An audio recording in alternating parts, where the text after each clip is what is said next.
Welcome to The Savvy Sauce, where we have practical chats for intentional living. I'm your host, Laura Duggar, and I'm so glad you're here.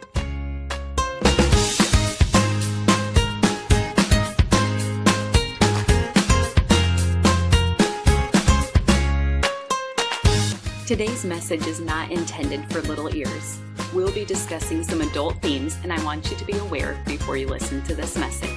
Lehman Property Management Company has the apartment you will be able to call home, with over 1,700 apartment units available in Central Illinois. Visit them today at lehmanproperties.com or connect with them on Facebook.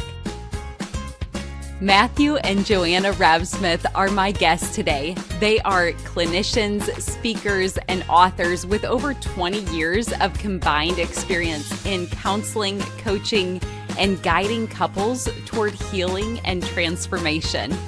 Our conversation takes a few turns from getting to hear their incredible and vulnerable story of healing, and then getting tips for talking to our children about topics like sex, and also even receiving some practical wisdom and tips for enhancing our own marital enjoyment.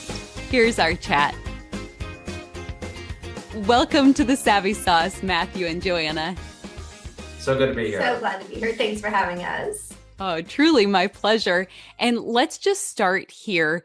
Can you share your story going back to meeting and falling in love and your first part of marriage? Sure, Absolutely. yeah. It was a little bumpy at first, actually. Yeah. So I knew Joanna through her brother. So Joanna's brother was one of my best friends, and I got to meet her whenever she would come in town and visit, and she would invade guy night. He would usually bring her along to like a Lord of the Rings movie or something, and I would be a little frustrated because I would be like, "Oh, you brought your sister. Great. That's wonderful." It was a little off-putting, not super friendly. And I was like, your friend's kind of a jerk. We did not like each other at all in the beginning. Not big fans. And eventually, over some time, we started to realize we had a lot in common. We like to do a lot of the same things. And one summer that Joanna was in town, we started hanging out, started doing more and more together, and really just kind of developed a friendship, which was really fun. And at the very end of the summer, realized that there was something between us. And so we went on one date. Our first date, we entered a golf tournament and we won it. And that was a good sign. That's a pretty good sign. And we went on 3 more dates over the course of 2 months and got engaged. And then 2 months after that, we got married. Yeah. So her brother went from like, yeah, it's cool you date my sister, to like, you're not ready to get married. But he's come around now. So 15 years later. Yeah. And you know, a lot of it was, I think we had a definite sense of being kind of called together, being, you know, something special about who we were as a couple. And also a recognition that we wanted to figure out what a good marriage looked like. We were really excited about marriage, but we didn't really know what we were doing. Yeah, I have had a really great model of healthy relationship. My parents have a wonderful marriage. They work really well as a team. And so I knew, like, I want something like that.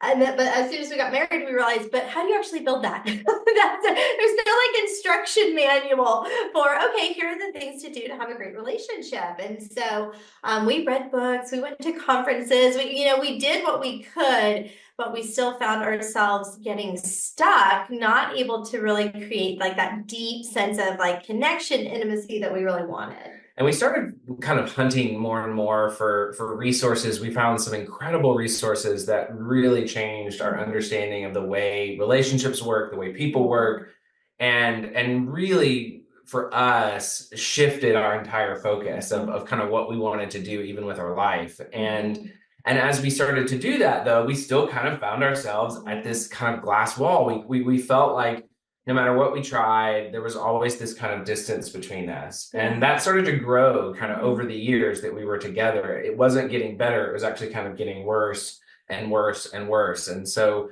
Joanna had actually decided to, after we finished our first grad degree together, the idea was we were going to go be pastors. And so we had finished our kind of theological training.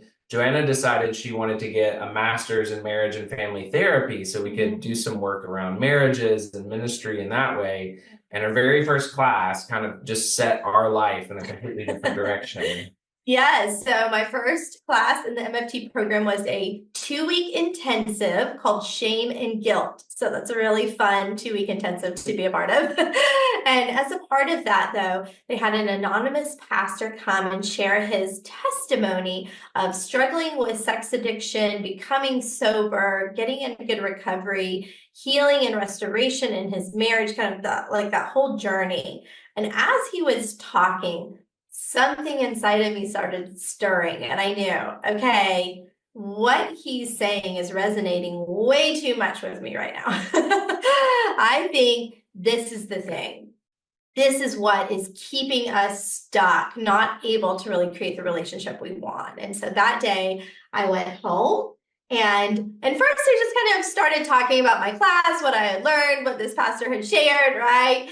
And nothing, right? We're just kind of talking generally about it. And so finally I couldn't do it anymore. And I just stopped and I looked him square in the eyes and I said, are you struggling with this in our marriage right now? Yeah. And for the first time in my life, 20 years, I had been struggling with pornography, sexual addiction, acting out in our marriage. For the first time in my life, I was honest. I had lied for years, both with Joanna and everyone else.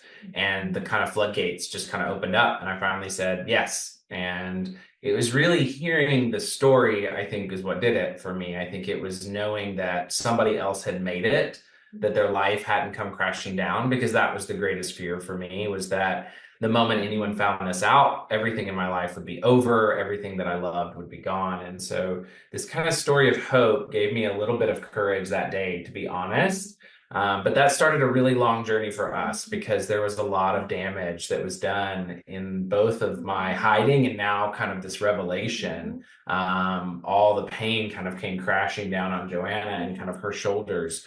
And so we started a quite intensive recovery process. We talked about it being kind of a full-time job. I went to recovery for my addiction and for kind of my acting out behaviors. Joanna had to begin a process of healing from the trauma of this discovery. And that process took us a number of years. It really was a long, kind of arduous journey, but one that we ultimately survived and now thrive in our marriage and get the incredible luxury and the kind of gift of helping other couples do that. Yeah. So that's kind of where we find ourselves. That is incredible. And I just really appreciate you sharing your story. Clearly, stories are so powerful, and that's what led to some healing for you and hopefully can open the floodgates for somebody else listening. So if we go back in your story, then Joanna, I'd love to start with you. What were some of those red flags in early marriage that things aren't quite as they seem? Yeah, there was a few, I think one of the pieces we kind of talked about, like, okay, we knew we were still getting stuck because there's 90% that felt really good, but then 10% that was extremely chaotic, really destructive, right? We call them pain cycles, when we would get emotionally dysregulated. And there would be some things that, right, sometimes we would get into pain cycles, get dysregulated, and I'd kind of understand why, right? Like something happened, there was a disagreement. But other times I couldn't put my finger on it, right? Matthew would just get really angry and really shut down, and I wouldn't be able to connect it to anything that had happened in our life. And so it was very confusing. It was really hard to understand what was going on. And I think kind of in the same way, when I would pull too close into that connection, that intimacy, he would pull back, right? And it felt like even though we'd both named this goal and this desire, he would never actually partner with me in it. And so again, that was really confusing because the actions were not matching up with reality and what was happening. And I think the other piece that was kind of true for us and true for a lot of other people is that our own sexual relationship was fraught with pain. And so there was again a lot that was really good, but also a lot that was really painful and confusing, and some of the pieces just didn't connect, right? And I would wonder, okay, what's going on? Well, I guess this is just the reality that like this is how much we get to expect in this area of our life, right? In our relationship. And so it was when the pastor started describing his life in addiction and what that looked like emotionally, sexually, relationally, I was like, oh, those are all the things that I'm currently experiencing. Here's one thing that would answer all those questions that I have. And so I think that was part of what he kind of told me, like, okay, this is it. That would be so eye-opening. And my heart's going out to the couple who is maybe starting to identify with this. Was it, and share whatever you're comfortable with from your story or the person's story who opened things up to you. So sexually, I'm wondering if it was for you, Joanna, if you were hoping to connect sexually and that wasn't happening and that was confusing, you didn't feel pursued, but I don't want to fill in the blanks. So could you elaborate a little bit? Absolutely. Yeah. And we find it a lot of different ways in couples that we work with, right? And so it can be sometimes on either side of the extreme. And so for us, it was where there would be kind of times when he'd be fully present and interested and engaged, right? And then all of a sudden, kind of like I described emotionally, he would just withdraw and not be there. And I would reach out to connect. And it was this like non-response. And which again didn't match up with those other times when he was engaged and wanting to connect, and he would give some sort of excuse that didn't totally make sense, right? But I was kind of like, what was I left with except that? So I would kind of believe that and go with it, even though it didn't sit right. And so, yeah, I think that was part of it. We will see on the other side for some other couples, it's the opposite. And maybe that spouse is hypersexual in the relationship, right? To the point where there might be pressure, even pressure to do things sexually that people aren't comfortable with. And so, yeah, it can look a lot of different ways, but that was kind of what our disconnect looked like. That's so helpful. And there's two different directions I want to go, Matthew. So I'll set it up. I guess I'm thinking of the guilt and shame and how those are usually so present. So I have two questions. When Joanna came to you, were you at a point where you recognized something was off and you wanted freedom from this or had tried freedom before? Let's start with that and then I'll go into the other one. Yeah, it really was holy timing in a lot of ways. For a lot of years, I hated what I did, didn't feel like I could stop it, but didn't have a lot of interest in kind of doing anything to stop it. I kind of just would just say, okay, this is going to be the last time. And then, of course it would come back.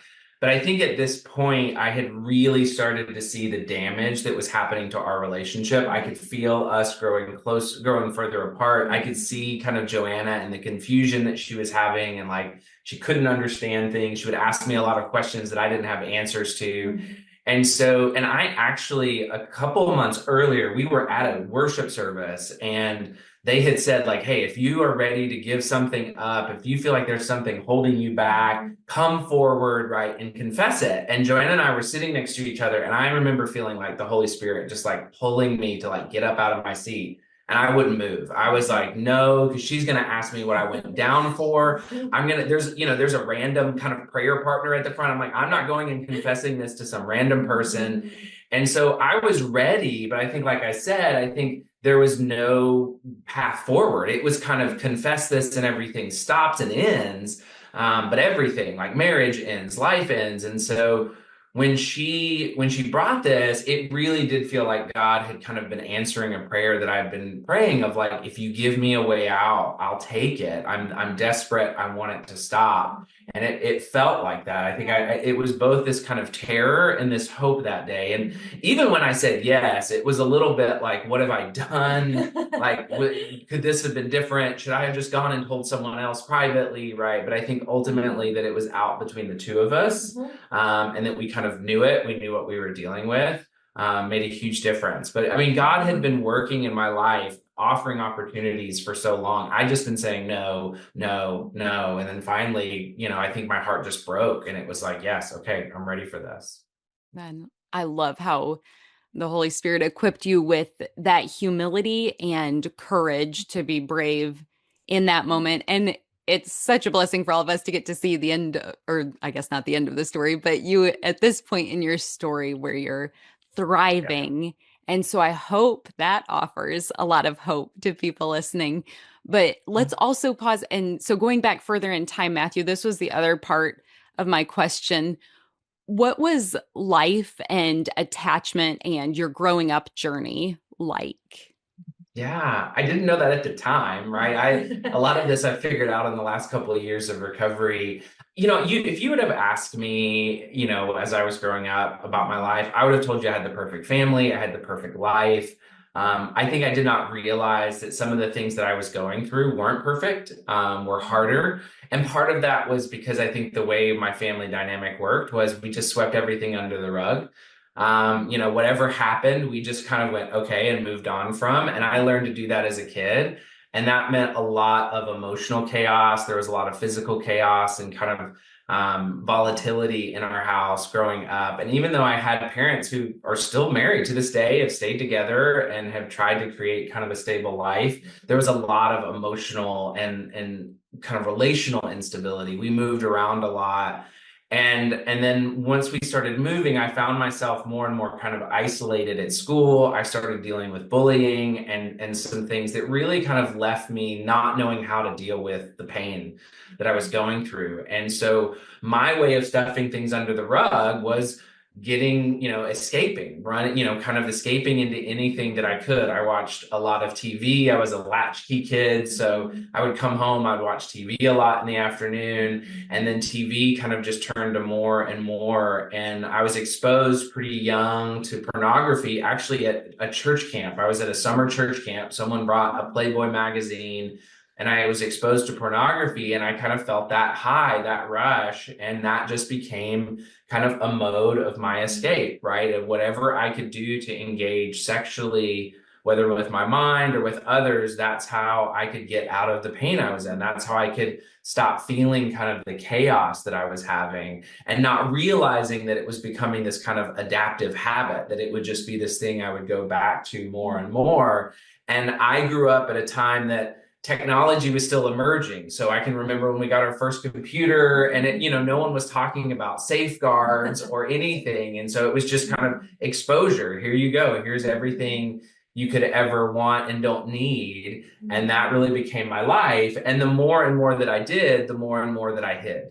The better and better I got at lying and hiding and even being kind of vulnerable in kind of fake ways. I would mention things like, yeah, we all have this struggle. And even Joanna, I had told that was a struggle of mine in the past, but I've moved on from it, right? I told myself and other people just kind of lie after lie after lie so that I could have really this double life. I could appear one way and then I could be acting a completely different way kind of in the dark.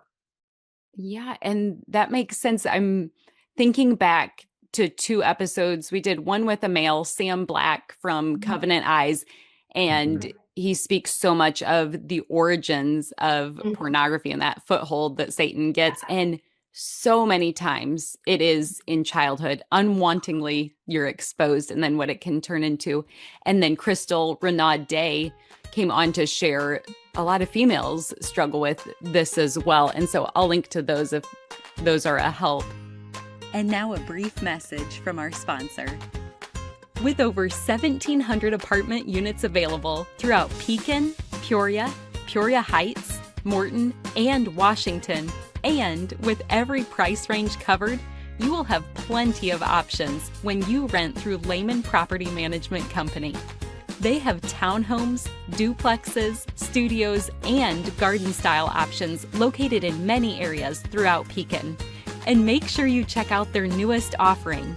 The McKinley located in Pekin is a new construction addition to their Platinum Collection. Featuring 9-foot ceilings, large spacious layouts, beautiful finishes such as quartz countertops, and garages, you won't want to miss this outstanding new property. In Peoria, a historic downtown location and apartments adjacent to OSF Medical Center provide excellent choices. Check out their brand new luxury property in Peoria Heights, overlooking the boutique shops and fine dining on Prospect. And in Morton, they offer a variety of apartment homes with garages, a hot downtown location, and now a brand new high-end complex near Idlewood Park. If you want to become part of their team, contact them about open office positions. They're also hiring in their maintenance department. So we invite you to find out why so many people have chosen to make a career with them. Check them out on Facebook today or email their friendly staff at leasing@lehmanprops.com. You can also stop by their website at lehmanproperties.com. Check them out and find your place to call home today. So at that moment when you've confessed, Matthew, the floodgates open for you and Joanna, what did life look like for both of you next, and even individually, your journeys? Yeah, it was separate. We did not separate, but we were really focused on our kind of two different journeys because they were so different. Yeah. For me, it was, I had to figure out what had really gone on in my life and what was really happening. Because like I said, I had become such an expert at hiding from myself and others that I didn't really know how to live any other way. And so Joanna kind of handed me a list of everything this pastor had done. She was like, here you go, right? She kind of handed me that list and was like, good luck. And so I dove in. I went to a men's intensive. And I think that was probably one of the key places for me I told my story for the first time. I really took a look at my life and had some people help me take a look and recognize the trauma that I had had as a kid, the exposure that I had experienced and what that really meant to me, and helped me understand what I was doing, but also kind of what I was doing to myself, how I was really kind of killing myself from the inside out and preventing myself from having the kind of relationship I wanted with God and other people. And so that discovery was in really ways kind of invigorating for me. I felt like I was living for the first time. I think I had started to kind of get out of this kind of burden, this fear of always being caught.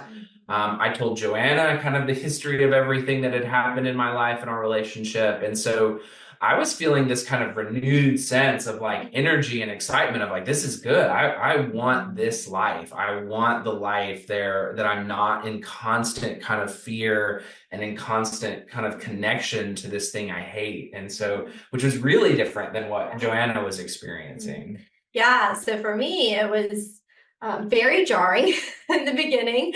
Everything I thought was real came crashing down around me, and that was especially jarring because I had left kind of the direction, the path that I was on, right? We talked about our story earlier. It included 2 months of dating, 2 months of engagement before we got married, and that also included me dropping out of law school, getting married, and moving to California to pursue a ministry degree so we could work as pastors together or do something together. And so in that moment, all of that came crashing down, and I kind of was very lost, not just in our relationship, but in kind of what in the world am I even doing here? What am I going to do moving forward if he doesn't choose recovery, right? And so just all of those question marks, all in that one moment of him answering that question affirmative. And so, so there was like that heaviness on one side, and then on the other side was this relief of finally everything I've been experiencing makes sense. Right? Finally, I feel like I actually know what's going on. And because of that, there could maybe be a path forward for us as well. So it's this very, very weird dichotomy in that moment. And so, but I think I knew right away, like I can't be vulnerable. I can't be intimate with him anymore, right? I have to step back in our relationship and wait and see what he chooses to do. Is he going to choose to do the work of recovery and get healthy and start to be honest and safe? Or not. And so we kind of did there was some space for a very long period of time while we focused on our own individual recoveries. And that again was a little bumpy for me. This is over a decade ago. And so there was very little information about what partners experience. We call it betrayal trauma. And that just wasn't a very common word at the time. And so some of the resources I plugged into came from a more, we would call it codependent, co-addict focus, which just really didn't fit. And so I struggled to find resources that felt like they fit for my journey. But once I did it all, again, my own healing process started to make sense. And it was so like freeing and liberating to understand like, oh, okay, this is what I'm going through. This is why I feel this way. This is what it looks like to heal and move forward. And so kind of beginning that process was so important, because then when Matthew was kind of in a healthy, safe place, I was as well, and we could start to step in towards each other on that kind of more couples journey at that point. Yeah. I love how you did that wisely, though, separate, first not rushing into couple Yes. work at that time. Absolutely. Appreciate you calling it wise. I think we were terrified. Yeah. We'll take God's help on that. I think he was like, you guys just work on your own stuff for a while. And in some ways, like I said, we didn't know what we were doing, but I think we knew we wanted there to be a future between the two of us, but we knew it had to be completely different in some ways than what we had before, which was scary, because we liked what we had before. Like we had a really great marriage in many ways, right? There was this portion of it, right? This hidden portion that was really infecting and killing it all. But what we did have together, we didn't want to totally lose. It just was really hard to know, especially early on, what's going to come forward. Like, who are we still going to be as we go forward? Are we still going to be a couple who does things together, right? Who works together? Or is that all kind of going to have to be different? Is that the only way that we have kind of moving forward? And so that was probably the hardest part, was having like this sense of like not wanting to lose us. We were like, what if we lost that? That was going to be miserable. And I think a lot of our work was about how do we eventually reclaim this marriage that we want, that we love. Yes, because from what I'm sensing, you're friends with each other. You're on purpose or on mission with God. He did a course correction change, putting you on this path to help couples, but your desire to work together, it's like he still honored that in the ministry of reconciliation. And I'm assuming abundantly blessed it beyond what you could ask for. We could have never dreamed up what we're doing now, right? It's been amazing to see what God has done, how he's used our story, which is so fitting because, right, it was someone sharing their story that brought our healing. And I think because of that, and it wasn't right away, it took some time to get to the place where we felt open to God using our story to bring healing to others. But we found as we've stepped into that we have received such a blessing, right? And just being able to sit with other couples in that journey and see them go from that place of pain and confusion to this place of restoration and thriving. Like there is no better work that we could have imagined for ourselves. Love that. And really, you did have to pioneer a path. There weren't many resources at that time. So that's another reason I'm grateful you can share your story, because I hope it unlocks freedom for others. So if we're turning more outward now and you're helping, as you work with couples, how do you help them identify the difference between sexual struggles and sexual addiction? Yeah, that's a great question. And I think that it really kind of exists on a spectrum. And so, right, everything kind of exists under what we call like problematic sexual behavior or unwanted sexual behavior. Right? Whenever someone is acting in a way sexually that doesn't align with their values. And then the question is how often, how compulsive, right? How habituated, right? How really embedded is that practice? Because the more and more embedded it is, and the more and more that I continue to act on that, seeing the damage that it's doing, that's really what qualifies as the addiction. The addiction is when I know that this is causing harm, and I feel that even though I want to stop it and I've tried to stop, right, I can't stop. The 12 Steps has a great line. They say addicts have no problem stopping. It's staying stopped that's hard for an addict, right? And so that's usually a sign that there's an addiction. And really what that means is that it just means that I'm going to have to be even more kind of thorough and scrupulous in my willingness to change a lot. Because if I have built an addictive lifestyle, that means everything I do kind of functions to support that lifestyle, right? And so my part of that was this hiding. I was I lied about everything. I would lie about anything just to make sure that I was in control of the narrative. And so for me, it was recognizing that if I was going to move forward free of my addiction, then it had to begin with honesty, with this kind of radical honesty and transparency, and growing in that consistently, because that was the way that I manifested this addiction and kind of kept it going. And so that's really what the addiction is about, is recognizing what are the kind of pieces in my life that are supporting this addiction to continue to exist. And how is God going to dismantle those things, right? And how am I going to be a part of that dismantling? Well, that's well said. And also, I'm curious, are there any common life circumstances, whether that's nature or nurture, that are more likely to predispose someone to more likely have this struggle with sexual addiction? I mean, there are. I think, the things that we tend to look for are trauma. And trauma comes in so many different forms. So trauma is more, it's rare that it's a single event. It's often more a kind of consistent occurrences. As I mentioned, I can't speak to kind of one event in my life that I say this was the traumatic moment in which everything changed, but it was more of the chaos. And so, right, I grew up in a family that could be really, really, really loving and incredibly encouraging and fun and silly, and in a heartbeat switch into one that was verbally and physically just chaotic and terrifying. And it was that chaos that kept me on edge. What it did was it created in me kind of a system of always wanting to be on high alert. And that it would exhaust me. That would kind of wear me out, and I would want to kind of numb that kind of feeling away. And so I think those traumas, I do think early exposure, right? I mean, I was exposed early before my brain was ready to really understand what it was dealing with. And I think the third component that we often see is a low level or a kind of really a void of sexual education.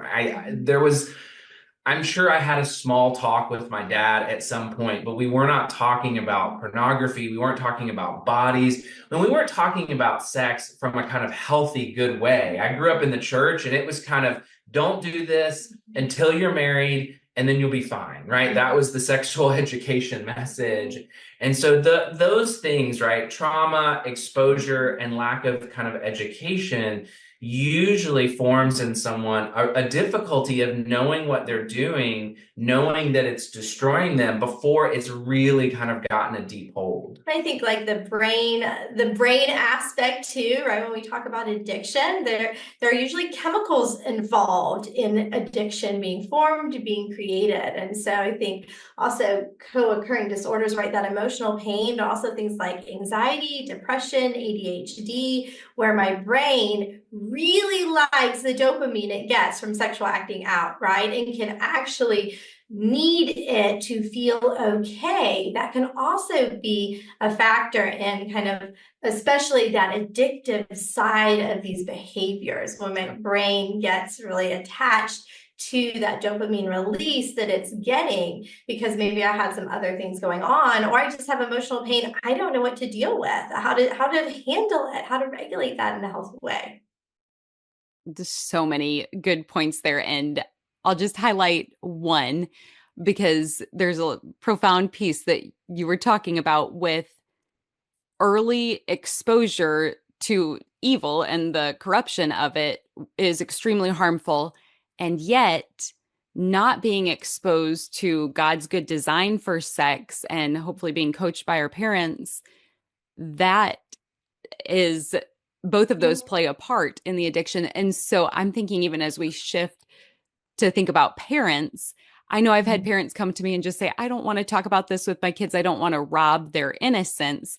And my approach is, if God made it, this is good. We can talk to them. You're not robbing their innocence when you're sharing the good age appropriate parts of sex. And it's so great to be that first one to share with them.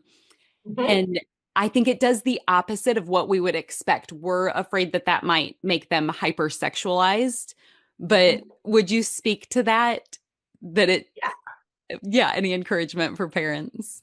Yeah, it's tricky. I mean, even as parents, we've got kids and it's still, kind of navigating it. But I do think what it does is it lets someone get like learn the things they need to in the timeline they need to. I think part of one of the things is that really good sexual education starts young. I mean, they start 6 and 7 years old or even younger, just talking about our bodies, right? And because I think that's part of it. Really, what this is about understanding the goodness of our bodies. This body was created by God, the maker of heaven and earth, and he called it good. And so I think part of a good sexual education begins with that.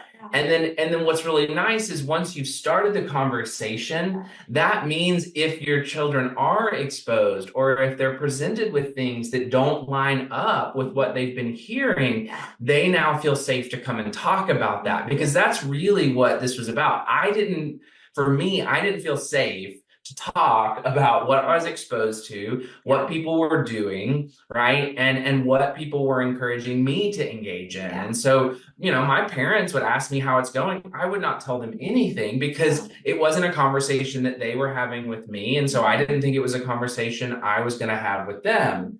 And so that meant that as I found myself further and further away from my values, I felt like, who am I going to share this with? And so part of having the conversation is it normalizes with our kids that this is okay to talk about, which is actually what adults need. I mean, part of our work with couples as adults, we have to get them talking about sex and body parts. And it's amazing to have 30 and 40 and 50-year-olds in our offices and in our sessions, and they're so uncomfortable, right? They don't want to talk about sex. They don't want to talk about their bodies.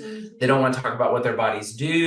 Right. And we keep being like, this is God's good stuff, right? There is goodness here, but you have to begin by talking about it, right? Having these conversations. And I think I tell all the parents I work with, your kids are going to pick up a narrative about what sex is and what sexuality is, whether you want them to or not. And so would you rather be the first person to step in and give them a healthy view, a healthy narrative to understand, right? And this is beyond kind of the nuts and bolts, but everything our kids are learning, they're trying to find a deeper meaning. It's unconscious when they're young, right? But they're taking it and they're going, what meaning does this have for me? How does this inform my self-worth, my view of my own value as a human in my body? And how does it inform my experience of the world and my safety in the world? And am I empowered to make decisions? Am I connected? Do I belong, right?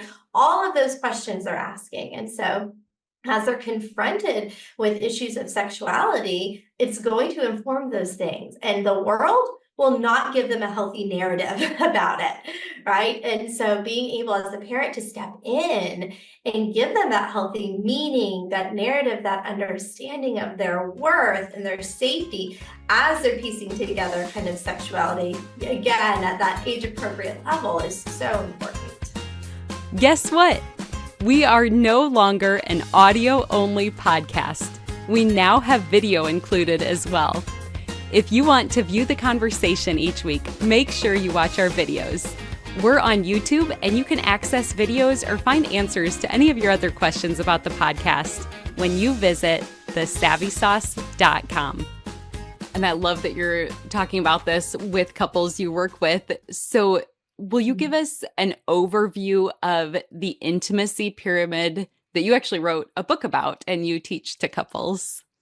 Absolutely. Yeah. I mean, it was born out of our journey because, as we said, we wandered for a while. I mean, we felt a little bit like Israel, just kind of, knowing that the promised land was out there, but never really feeling like we could find it. And when we started to piece together, I think the kind of relationship that we had dreamed of reclaiming, we really ask ourselves, how can we make this a more direct, a simpler process, not just for couples who went through what we went through, but really for any couple who's hungry for this, for the couple like us when we were first starting, right? That really wants an amazing marriage. And so we really focused on a kind of simplistic idea of what are the core kind of foundational levels of building really healthy intimacy. Yeah, and so that intimacy pyramid, it's actually a triangle. There's a visual that goes along with it. So if you imagine the different levels of the triangle, very similar to Maslow's hierarchy of needs, starting at the bottom, you have to start with honesty. And so we definitely experienced that reality in our own relationship, right? This is something we learned from couples in betrayal, but like Matthew said,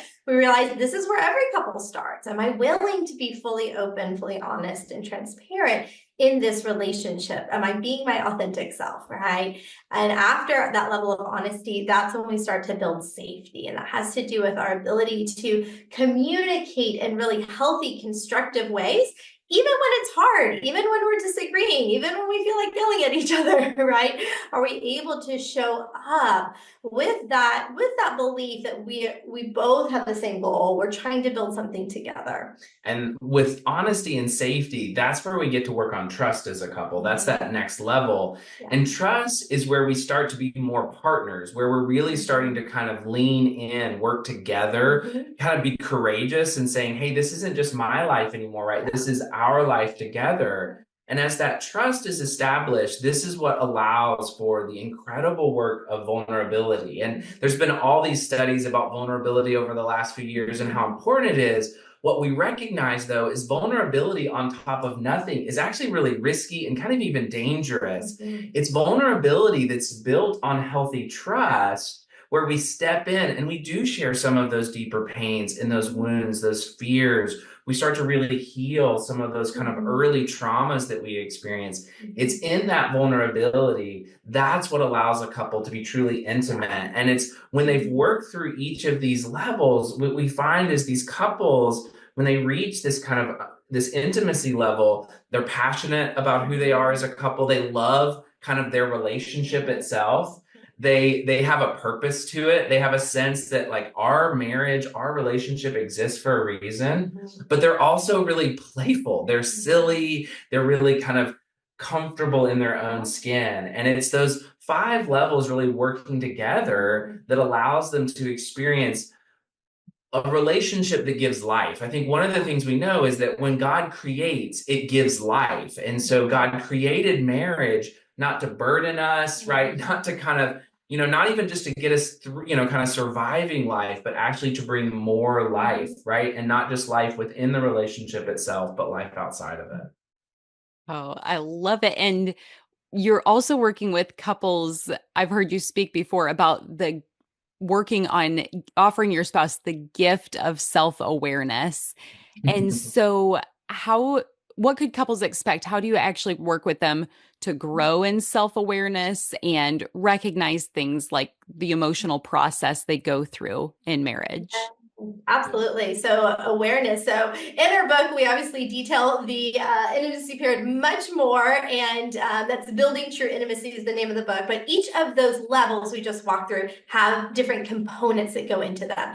And awareness is kind of like one of the most important components of that honesty foundation. So we have to start with awareness. We can't really build anything if there's a lack of self-awareness. And so when we work with couples, one of the first places we start is we kind of look at the past. Are they aware of what they've been through, what those experiences are, and how those experiences have shaped them into the person that is now in the present showing up with their spouse, right? And so once I start to have that insight from my past, from those experiences, how they shape me, I can better understand my present. What are the things that I feel, and why do I feel those things in particular, right?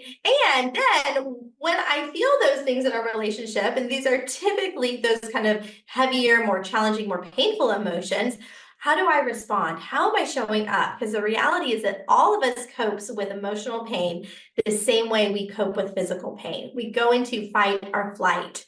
That part of our brain gets triggered, and we respond with these kind of destructive relational coping behaviors that then hurts my partner. Yeah, like for an example, I told you about that chaos I experienced as a kid. And so those would always happen around conflicts. My parents would disagree about something. There would be some type of argument about, and it could be anything, where we were going for dinner, what color the curtains were, right? But it would create this chaotic environment. So as I got married, the thing that I didn't like, that I liked the least, was any type of conflict Joanna and I would get in. When I could sense us disagreeing, and we are both passionate, we have opinions and we believe things, and we get into this kind of disagreement and argument, it would freak my system out. And I didn't realize that because I didn't really know my past.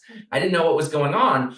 I would just really do anything to shut it down. I'd get angry and I'd try to get loud, or I'd just walk away in the middle of a conversation. As Joanna was talking, I would just leave the room. And my acting out was just a further manifestation of that kind of leaving the relationship. And so part of my healing journey was to learn about my story and recognize, oh, okay, I can see what's happening. And what's really interesting is it still happens in our life today. I've been in recovery for 12 years. I still feel the same things. Now it's more like when my kids are getting involved, right? And there's energy in the room and people aren't online. And then I go, oh, yep, there it is. There's my system again. It's starting to feel unsafe. It's starting to feel alone. And I know what it wants to do. It wants to get angry, or it wants to just shut down and walk away. And what's incredible is that we've learned the ability to see where we are, but also speak directly to that. And so what I get to do for myself now is I get to go, okay, I know I'm feeling unsafe, and I know I'm feeling alone, and I know I want to get angry to solve it, but it won't do it. But here's the truth. The truth is that I'm safe in God's economy. I'm empowered. I have an incredible partner in my life. I've never been alone. I've always had someone there for me. And Joanna is the perfect example of that. And that totally changes my sense of really kind of where I am. And it changes how I show up. I tend to be much more calm. I ask questions rather than make demands.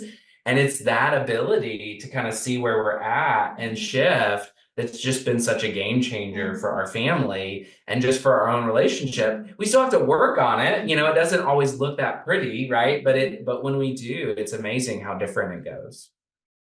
And then I just think of the generational impacts that has when people are willing to do the work. And so if there's a brave couple out there who wants to seek their own help and healing, can you share where they can go for help, including the Raabsmith team and all that you have to offer?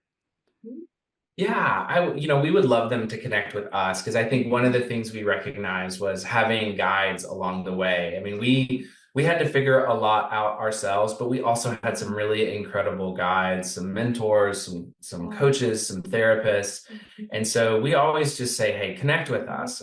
You can find us at raabsmithteam.com. We have a heart for couples who want restoration and reconciliation, because that's what we're getting to live and experience. And what's cool is our whole team, they're all couples, and they're couples who've been through this work, but who have been professionally trained to help other couples to just continue to guide and to grow relationships so that they're thriving and they're kind of giving that life. Absolutely. We also love to give out resources. And so we have the we call it the honest connection. And so again, if you're starting this journey, or even this is for any couple who wants deeper connection, deeper intimacy, learning how to do that on a daily basis in small ways is so important.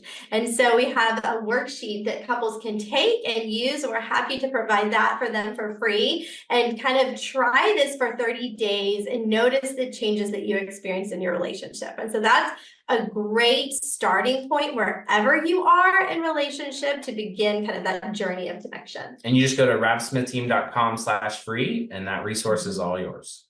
Wonderful. I'll add links for that in the show notes for today's episode. And is this then for any couple worldwide, nationwide? Can you work with people? We've got couples across the world, which is really fun. It's been really neat just to see the way that God has used our work.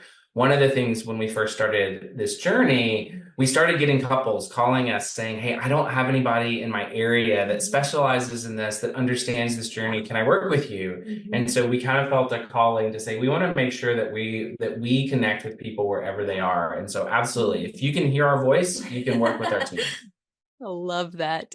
And just as a little bonus practical tip, you kind of mentioned being proactive to thriving in marriage.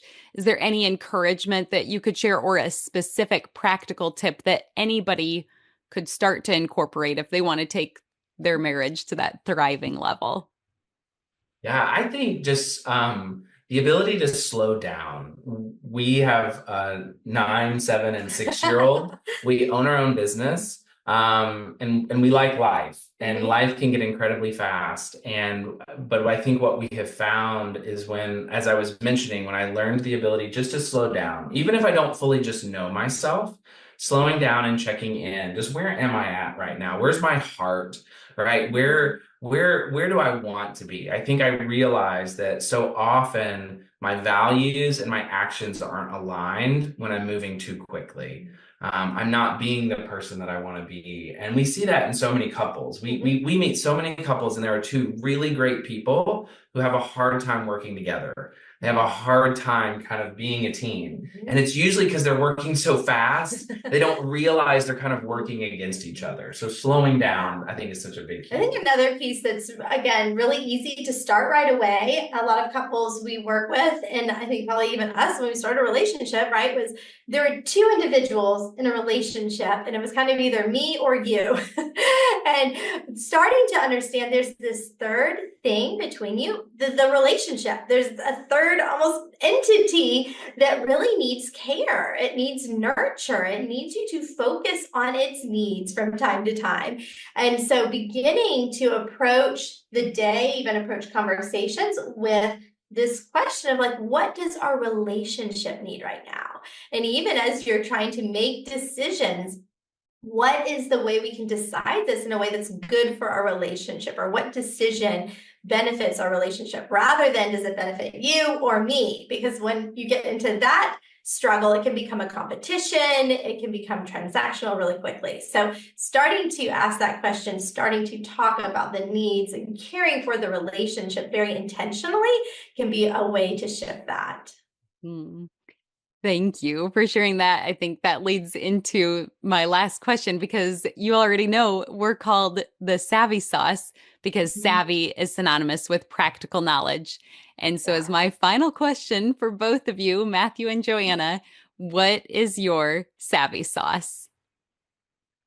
I kind of mentioned this, but I think it's the willingness to be honest. I was so willing to lie to myself and kind of really hide from other people, and I didn't even know that I was doing it. But as I have learned to be more honest in really kind of healthy ways, right? You can dump, you can whine, you can complain, you can get angry, but truly being honest meant just looking at what I was feeling and trying to kind of figure that out and name that. As I have learned that ability to be honest with myself and with others, it has just opened up a new world of possibilities, and it has shown me how many people care for me, how much God cares for me. So I think that honesty is something I just want to practice more and more every day. Yeah. I think for me, just in my own journey and working with so many partners, that importance of being able to make empowered decisions in my life, right? That I am really intentionally choosing the direction I'm going in life, realizing that instead of going into this more helpless, powerless victim stance is such a difference. And really the only thing that changes a lot of times is mindset. You don't have to overhaul your entire life, right? You don't have to add in like 4 hours of self-care and all of these things. But starting to shift that mindset into, wait, I have power in the decisions I make. And one of the ways that's really important to do that is growing that self-awareness. I cannot make empowered decisions if I'm not aware of where I'm at emotionally, physically, spiritually, right? If I'm not aware of my needs on a regular basis. And so slowing down to check those things in, sometimes even multiple times in a day, if you're not used to that. So you're more connected to yourself, to what you need, what you want, so you can start making those empowered decisions. I love that. It's just so enjoyable to host a very lively couple who's humble and you've done your work and then you're willing to share all this overflow of goodness with all of us. So I think my prayer is that the Lord would richly bless you for this open-handed generosity of wisdom and your story and experience that you've shared with us and modeled for us today. So thank you to both of you for being my guest. Thank you so much. It's a joy being here. One more thing before you go. Have you heard the term gospel before? It simply means good news, and I want to share the best news with you. But it starts with the bad news. Every single one of us were born sinners, but Christ desires to rescue us from our sin, which is something we cannot do for ourselves. This means there is absolutely no chance we can make it to heaven on our own. So for you and for me, it means we deserve death and we can never pay back the sacrifice we owe to be saved. We need a Savior. But God loved us so much, He made a way for His only Son to willingly die in our place as the perfect substitute. This gives us hope of life forever in right relationship with Him. That is good news.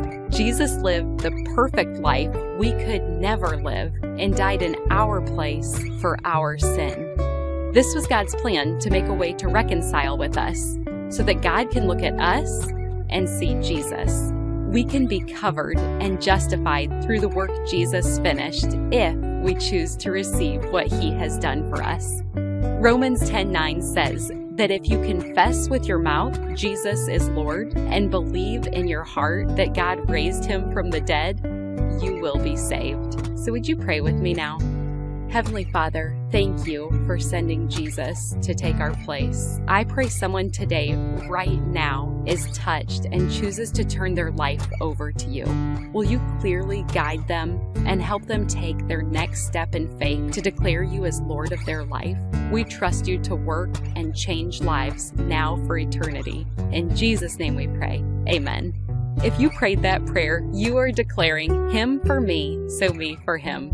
You get the opportunity to live your life for Him. And at this podcast, we're called The Savvy Sauce for a reason. We want to give you practical tools to implement the knowledge you have learned. So you ready to get started? First, tell someone. Say it out loud. Get a Bible. The first day I made this decision, my parents took me to Barnes & Noble and let me choose my own Bible. I selected the Quest NIV Bible and I love it. You can start by reading the book of John. Also, get connected locally, which just means tell someone who's a part of a church in your community that you made a decision to follow Christ. I'm assuming they will be thrilled to talk with you about further steps, such as going to church and getting connected to other believers to encourage you. We want to celebrate with you too, so feel free to leave a comment for us here if you did make a decision to follow Christ. We also have show notes included where you can read scripture that describes this process. And finally, be encouraged. Luke 15:10 says, "In the same way, I tell you, there is rejoicing in the presence of the angels of God over one sinner who repents." The heavens are praising with you for your decision today. And if you've already received this good news, I pray you have someone to share it with. You are loved, and I look forward to meeting you here next time.